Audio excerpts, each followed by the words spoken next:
Oke saudaraku, untuk sesi ketujuh ini akan saya ceritakan kisah orang Babylon kuno. Bagaimana mengatasi pundi-pundi yang kempes.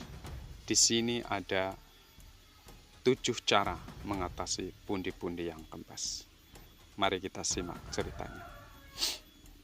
Kemuliaan Babylon terus berlanjut selama berabad-abad. Reputasinya sebagai kota terkaya tersebar luas, dan kekayaannya sungguh luar biasa. Namun tidak selalu demikian. Kekayaan Babylon merupakan hasil dari kebijaksanaan orang-orangnya. Sebelum mencapai reputasi yang membanggakan seperti itu, dulu mereka pun hanya mempelajari cara menjadi kaya. Ketika Sargon, raja yang terkenal bijak, kembali ke Babylon setelah mengalahkan musuh-musuhnya, yaitu orang-orang Elamit, ia menghadapi suatu masalah yang serius. Kanselir kerajaan melaporkan kepada raja demikian. Bertahun-tahun rakyat kita menikmati kemakmuran. Setelah Yang Mulia Raja membangun saluran-saluran irigasi yang besar dan kuil-kuil para dewa yang hebat. Dan kini semua itu telah selesai. Tampaknya orang-orang tidak mampu lagi menanggung hidup mereka sendiri. Para buruh menganggur, para pedagang kekurangan pembeli, para petani tidak mampu menjual hasil bumi mereka. Rakyat tidak punya cukup emas untuk membeli makanan. Kemana larinya semua emas yang kita belanjakan untuk segala renovasi dan pembangunan itu? Tanya raja. Saya khawatir semua itu masuk ke kantong segelintir orang yang sangat kaya di kota kita, jawab kanselir itu. Emas-emas itu lolos dari jemari kebanyakan rakyat kita, secepat susu kambing lolos melalui penyaring. Sekarang aliran emas telah berhenti, dan kebanyakan rakyat tidak punya apa-apa lagi. Raja tertegun sejenak, kemudian ia berkata, mengapa hanya sedikit orang yang dapat meraup seluruh emas yang ada? Sebab mereka tahu caranya, wahai raja, jawab kanselir. Kita tidak bisa mengutuk orang yang sukses karena tahu caranya.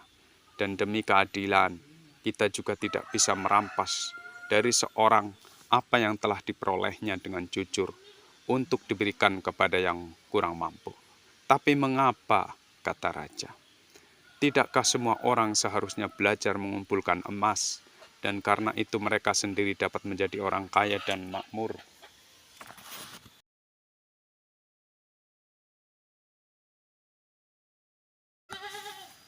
Seharusnya memang begitu Yang Mulia. Tetapi siapa yang dapat mengajari mereka? Tentu bukan para imam, karena mereka tidak tahu apa-apa soal mencari uang. Siapakah orang di seluruh kota kita yang paling tahu bagaimana cara menjadi kaya, kanselir? Tanya raja. Pertanyaan Yang Mulia merupakan jawaban itu sendiri. Siapa yang menguasai kekayaan terbesar di Babylon? Kanselir, bukankah Arkad orangnya? Konon ia adalah orang terkaya di Babilonia. Bawa dia menghadapku esok pagi. Esok harinya, seperti diputuskan raja, Arkad pun menghadap dengan penuh keagungan.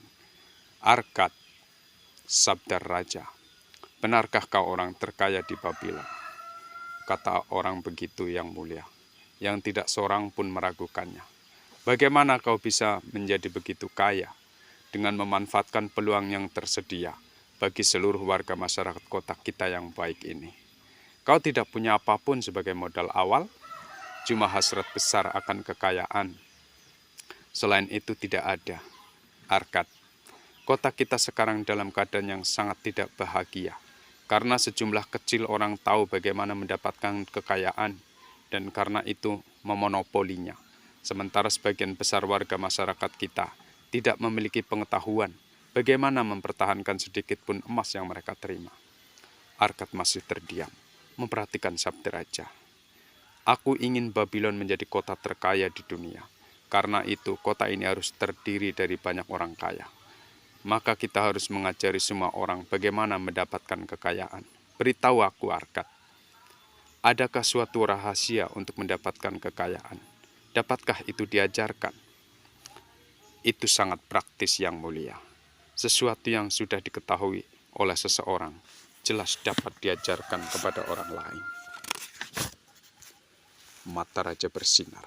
Arkad, kau mengatakan kata-kata yang ingin ku dengar. Maukah kau sendiri yang melakukan pekerjaan besar ini? Maukah kau mengajarkan pengetahuanmu kepada sekelompok guru yang masing-masing nantinya harus mengajar kepada orang lain, sehingga ada cukup banyak yang terlatih untuk mengajarkan kebenaran-kebenaran ini kepada setiap orang yang layak dalam wilayahku? Arkad membungkuk dan berkata, hamba siap menerima perintah yang mulia.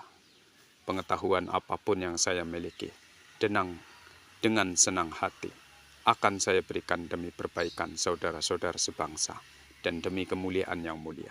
Biarlah Kanselir Paduka yang baik menyiapkan bagi saya sebuah kelas bagi 100 orang, dan saya akan mengajarkan kepada mereka 7 cara yang membuat pundi-pundi saya jadi gemuk, padahal dulunya tidak ada yang lebih kempes di seluruh Babilonia.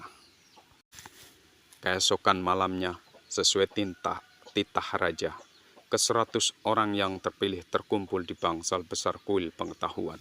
Semua duduk dalam setengah lingkaran. Arkad duduk di samping sebuah taboret kecil, yang di atasnya terletak sebuah lampu yang memancarkan cahaya dengan aroma yang aneh tapi menyenangkan. Lihatlah orang terkaya di Babylon, bisik seorang siswa, menggamit tetangganya ketika Arkad bangkit berdiri. Ia cuma manusia, sama seperti kita semua. Sebagaimana telah dititahkan oleh Yang Mulia, Raja kita.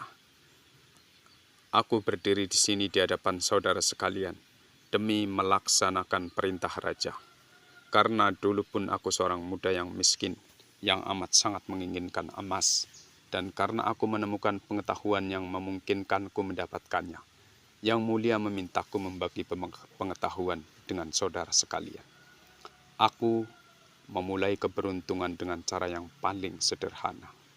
Aku tidak punya kelebihan apapun yang tidak saudara sekalian miliki. Aku tak punya kelebihan apapun yang tidak dimiliki oleh setiap warga masyarakat di Babylon ini. Gudang hartaku yang pertama adalah sebuah pundi-pundi penuh tambalan. Aku benci dengan kekosongan itu. Aku ingin sekali pundi-pundi itu kembung, penuh, dan berdenting dengan gemerincing emas. Karena itu aku cari segala cara untuk membuat pundi-pundi tidak kempes. Dan aku menemukan 7 cara. Kepada saudara sekalian, aku akan menjelaskan ke-7 cara mengatasi pundi-pundi yang kempes ini, yang benar-benar aku rekomendasikan kepada semua orang yang menginginkan banyak emas. Setiap hari, selama 7 hari ke depan, aku akan menjelaskan kepada saudara sekalian masing-masing dari ke-7 cara itu. Dengarkan dengan seksama pengetahuan yang akan kubagikan kepada saudara semua. Berdebatlah denganku. Diskusikanlah di antara saudara sendiri. Pelajarilah ajaran-ajaran ini dengan tuntas, sehingga saudara pun dapat menyemai benih kekayaan dalam pundi-pundi saudara. Pertama-tama, masing-masing dari saudara harus dengan bijaksana mulai membangun peruntungannya sendiri. Kemudian setelah mahir, dan baru setelah mahir, saudara sekalian bisa mengajarkannya kepada orang lain. Lalu, sesi pertama pun dibuka oleh Arkad. Arkad menyapa seseorang yang penuh perhatian yang duduk di baris kedua. Apa pekerjaanmu, saudaraku? Saya bekerja sebagai juru tulis dan mengukir catatan di lempeng-lempeng batu tulis, jawab orang itu. Dengan pekerjaan seperti itulah aku sendiri mendapatkan uang tembagaku yang pertama.